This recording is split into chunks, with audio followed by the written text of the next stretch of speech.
All right, so it's just after 11, so let's get started. Welcome to another session of nTop Live. My name is Annika Norden. I'm a customer success engineer here at nTopology. Today, we're going to be looking at creating custom TPMS structures, so triply periodic minimal surfaces. We're going to keep this one short and sweet, just a cool little demo on some of our capabilities on bringing customization into the lattice world.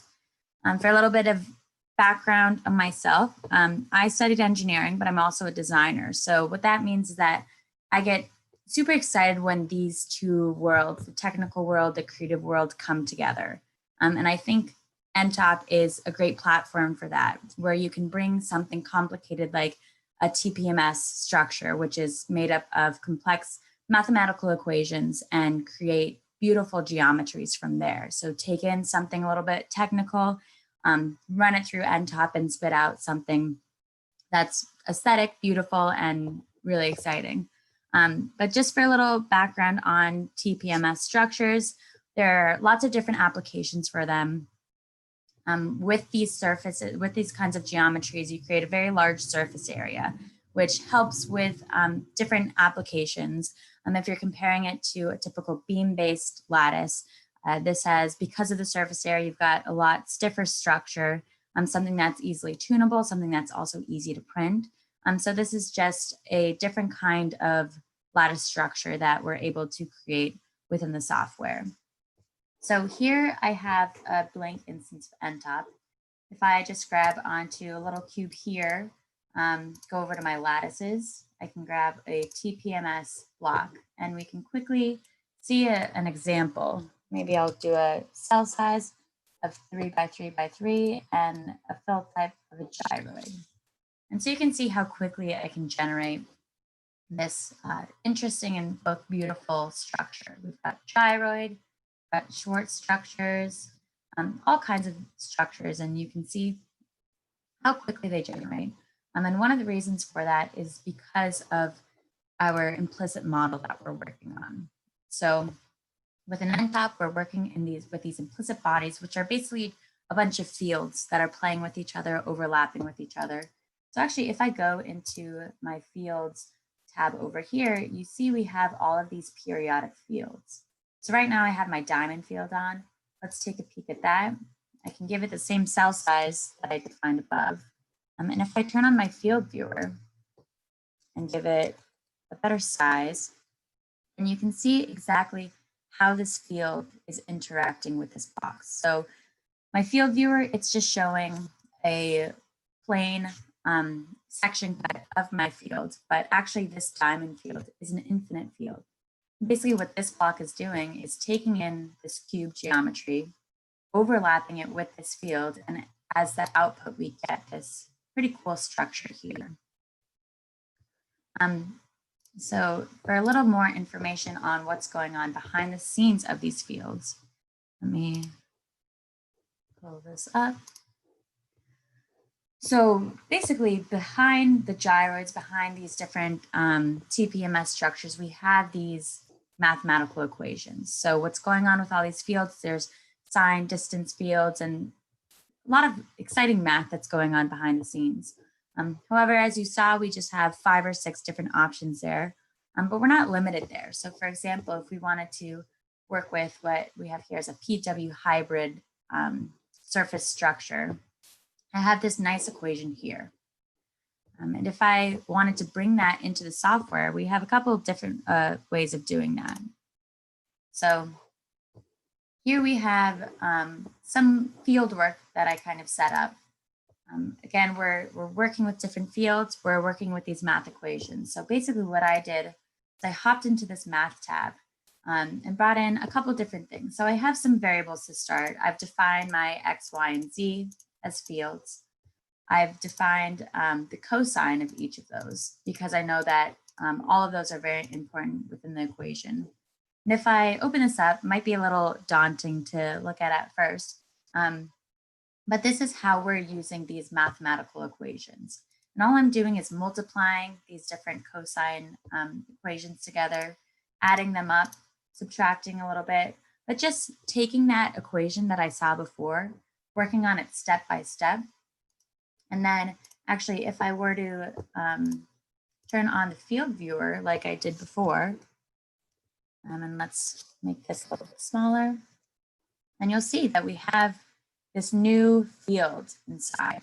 Kind of hard to visualize because we've just got that one plane right now that can turn on these different views, move throughout this field, because right, we're talking about an infinite field. This field viewer is just showing a small section of it. And we can rotate throughout and start to see kind of what's going on in that geometry. And the next step that I have here is actually giving it a bounding box. And by doing that, I now have a little bit more structure that I can see.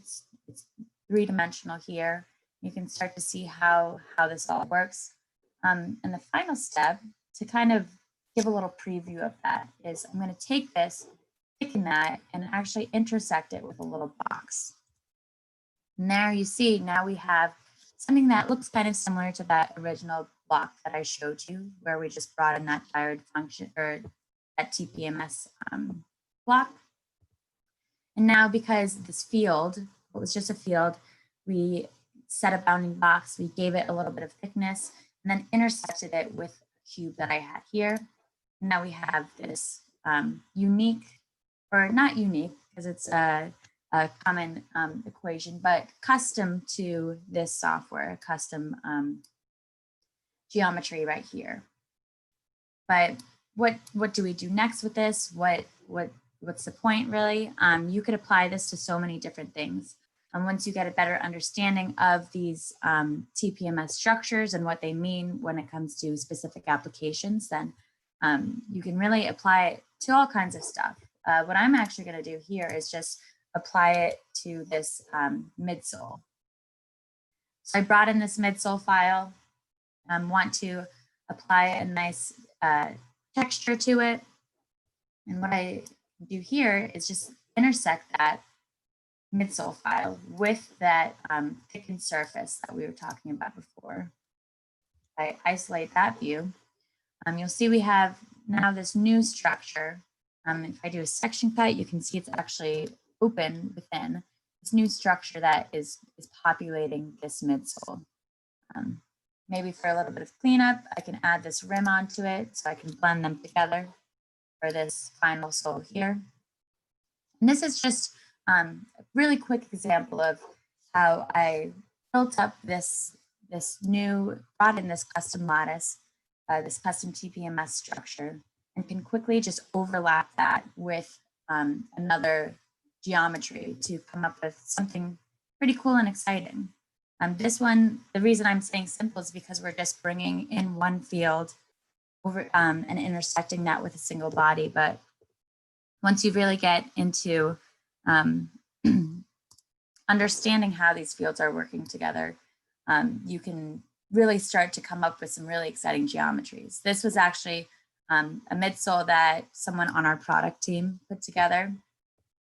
And you'll notice we've got different kinds of structures. We've got a structure over at the heel, a structure where the toe lives, a different structure along the side. So while in my example, we just created one TPMS structure, overlapped it with that entire midsole.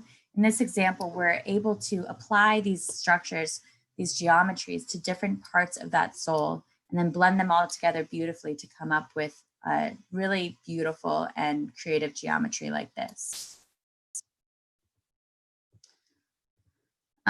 Yeah, but as I mentioned, short and sweet. I think the point of this was to just show you how, or remind you about how within nTop we're working with all these different fields. And by bringing in fields, maybe bringing in some complex mathematical equations and seeing how they interact, seeing how they're overlapping with each other, and how they kind of play together. That's when you really unlock a lot of power within nTop. So I really urge you to play a bit with these fields and start to understand, dive into that kind of thinking. And I think within that you can do a lot of really cool things and create some beautiful geometries like this midsole here. Yeah, I looking to see if there are any questions coming in. I think we might be all set. But again, my name is Annika Norden. I'm a customer success engineer here at nTopology. So as you're interested in nTop, as you're maybe onboarding with nTop, hopefully we'll be working together.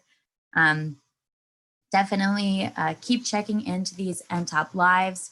These are all on YouTube and also up on our website. So check out other ones. We're going over a lot of exciting things. And so every Monday, Wednesday, Friday at 11, we'll be hosting these nTop lives. So hopefully you'll find something that's of interest and sparks your curiosity as you're exploring nTop. But that's it for me today. So thank you so much.